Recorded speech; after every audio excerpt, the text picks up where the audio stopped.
One of the most consistently quick and high dollar selling furniture items to flip is a matching set of nightstands. So when I saw a local thrift shop post a bunch of them they just got from a hotel clear out, I hopped in the car and snagged a few pairs.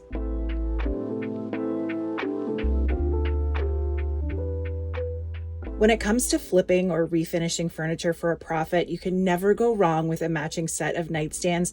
And honestly, the bigger, the better.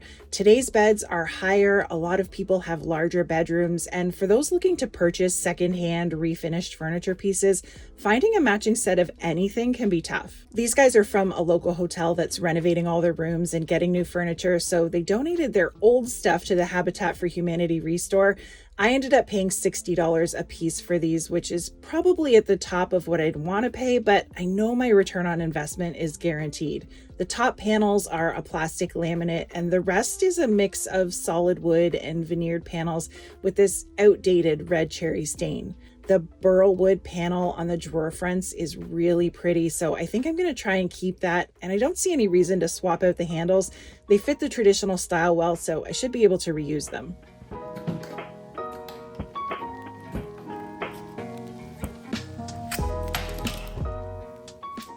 I plugged in my heat gun to help loosen up the adhesive holding these foamy things in place, and once that glue warmed up a bit, they scraped up pretty easily.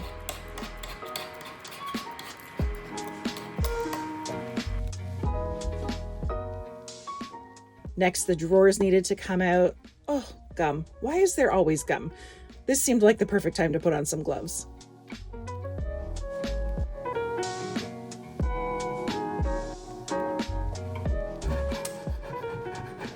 I unscrewed both handles from the drawers and just put all the little pieces in a cup to the side so I didn't lose anything.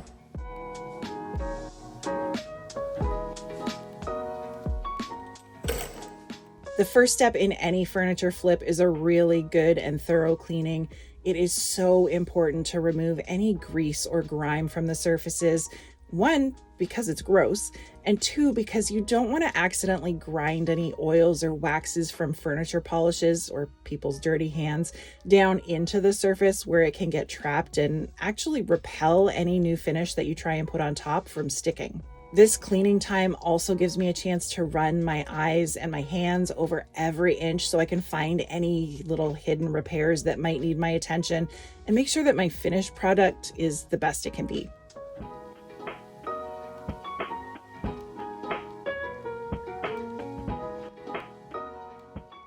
I was feeling sort of indifferent about this rope trim detail. I didn't hate it, but it looked like it was pretty good at collecting dust, so I decided to just pry it off. A few taps of the hammer worked my painter's tool up under each edge, and then I could just pop it up off the nails that were holding it in place.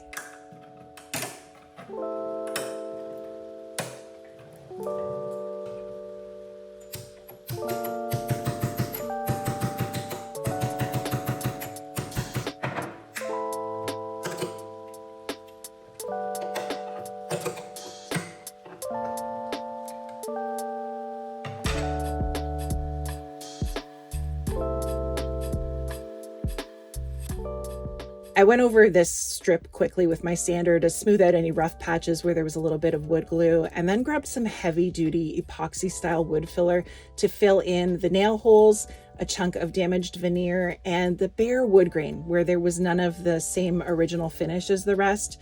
This is a two-part product where you mix the base putty with a separate cream hardener to activate the curing process. And once you mix those two together, you have to work pretty quickly. You can see mine started to set up on me before I was able to get it all applied, so only mix up a little bit at a time. With the same 120 grit sandpaper on my orbital sander, I smoothed out the filler and also scuffed up the rest of the glossy finish on these and the plastic tops to make some micro texture so that my primer had a really good surface to grip onto. I also made sure to remove any of the old finish that was already starting to chip away so that it didn't have a chance to continue letting go underneath my new finish, and buffed out any shallow scratches or dents that I could.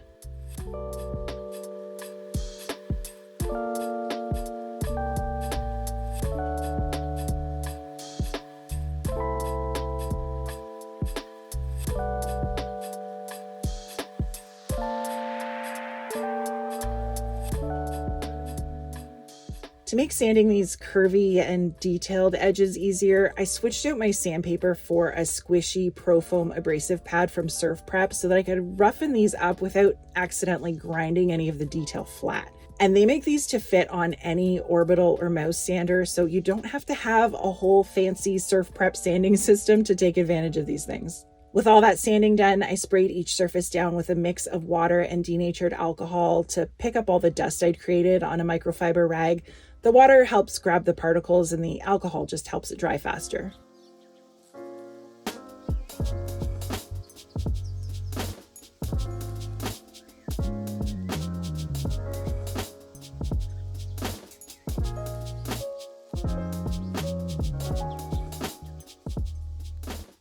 I decided not to do anything with these burled wood veneer panels at all since the finish was still intact and I didn't want to mess them up by trying to remove it. So I masked that off with some frog tape to protect it from getting any primer or paint on it.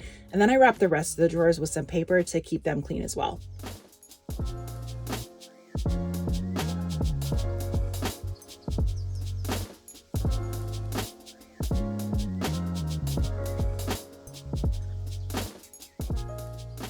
For primer on these, I went with Kills Restoration, which has all this stain blocking power of my favorite shellac-based primer, but it's in a much easier to clean up water-based formula.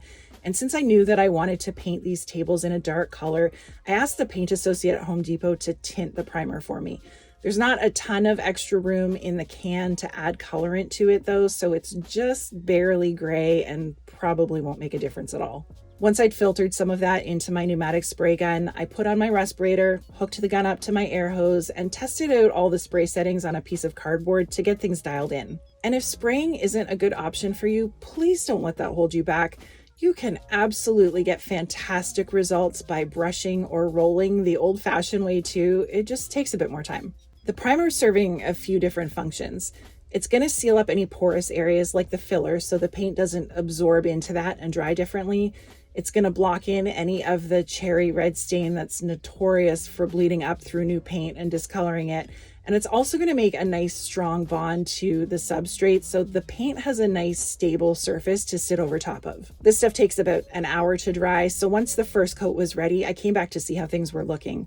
I had a little bit of sanding dust collected in this seam, so I dug that out and also noticed a few more spots around the edges that I just couldn't see in the original dark finish. So I filled in any spots like these with some glazing putty from Bondo. It sits in really shallow imperfections like this and sands down super smooth, but regular drywall spackle is really good for stuff like this too.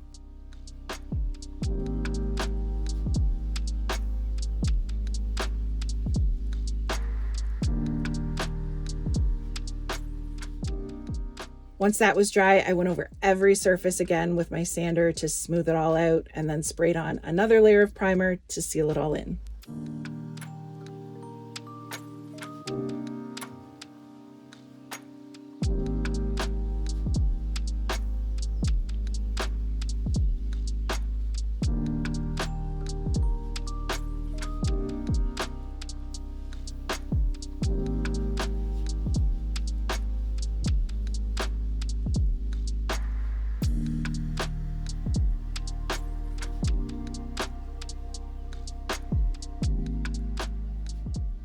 More sanding. The key to a really smooth finish is always lots and lots of sanding. And although the second coat of primer dried pretty smooth on its own, it still had a little bit of texture and bits of dust that had landed in it. So another really quick rub down with a sanding sponge caught any of that. I used a bit of compressed air to blow the dust off this time, and then I was ready to load up my cleaned out sprayer with the final paint.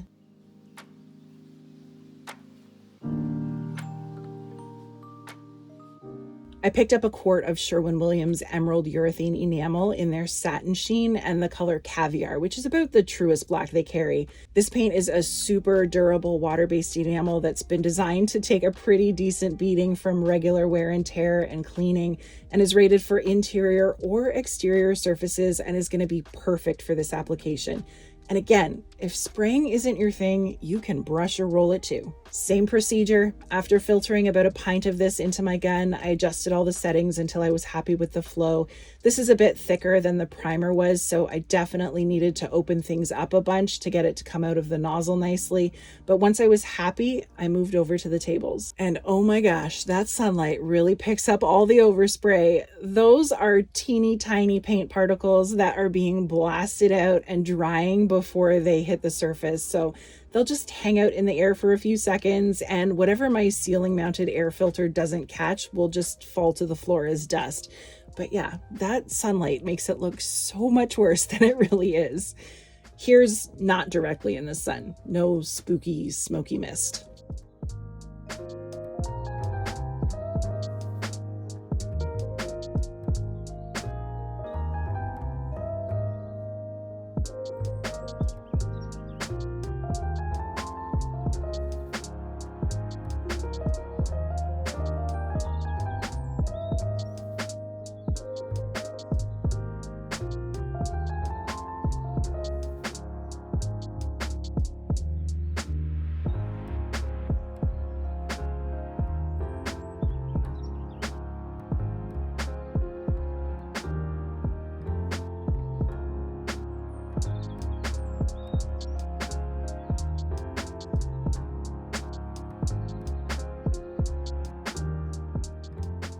After the recommended 4-hour dry time, I came back out to take a look at things before I started spraying my second coat, and I noticed a couple of really superficial marks. Nothing that I could feel when I ran my hand over top, but I could definitely still see them, so I grabbed a little bit more of that glazing putty and filled those in.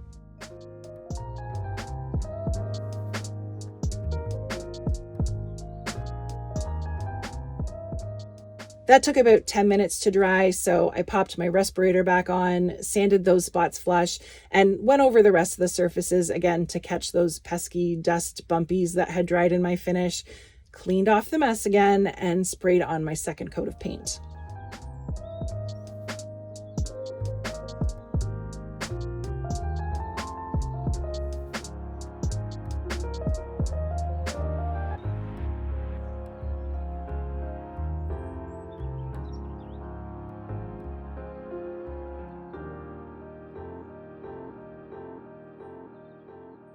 Since this paint dries pretty hard in just a few hours, I emptied the rest of the paint back into the can after each coat and just rinsed my gun through with some water until it ran clear.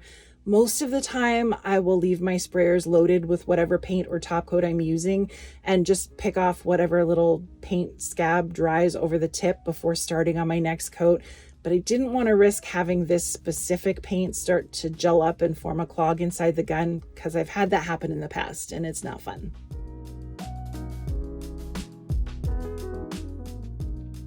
I wanted to add one more coat to make sure that the last few spots of wood filler were fully covered. So I gave the tables one more light sand, just barely touching the surface to catch any high points, dusted things off again, and sprayed on that last layer.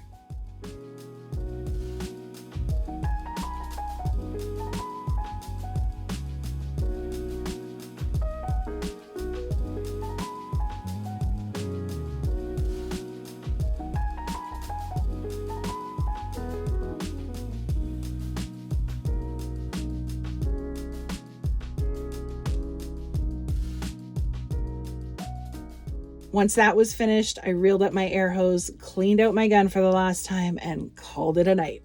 By the next morning, the paint was dry enough to take a little bit of handling, but I definitely want to be extra careful with these for the next week or two until they've had some time to start hardening up and reach their full cure and durability.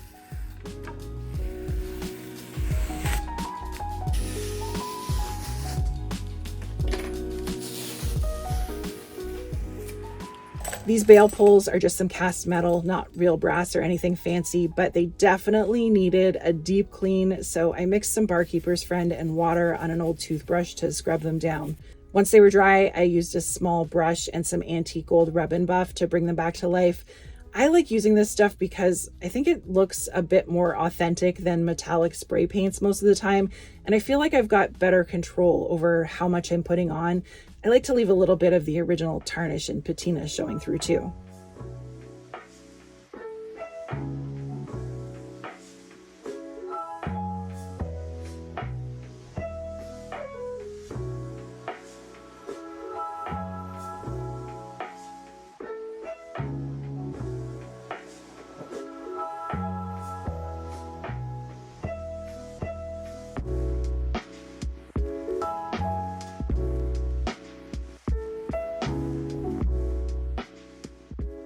Okay, let's take a look back at the pieces that I started with. Not in bad condition by any means, but definitely worn and ready for a new look. And here is where I've ended up with this set. I did actually pick up 2 sets of these, and I'm thinking I might do the other pair in a lighter finish next to show an option on the other end of the spectrum. But I really love the traditional design of these ones in this classic little black dress moment. I think the burl wood on the drawer fronts is a really pretty and unique detail, and I foresee potential buyers being able to visualize these in their own spaces quite easily. Again, I paid $60 a piece for these, which is definitely at the high end of the budget for something like this, but I didn't need to invest too much in materials or time. I ended up spending about 5.5 hours working on them and about $75 in materials if I'm being really generous.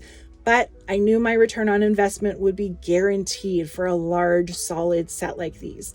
If I were to list these for sale on Facebook Marketplace in the $500 to $600 range, they should move pretty quickly and work out to a $300 to $400 profit, or anywhere from $55 to $73 an hour for my time. I hope you found this video helpful and learned a thing or two by working through this one with me. I know I'm still learning something new on every project that I do. Thank you so much for watching today, and I will catch you all next time.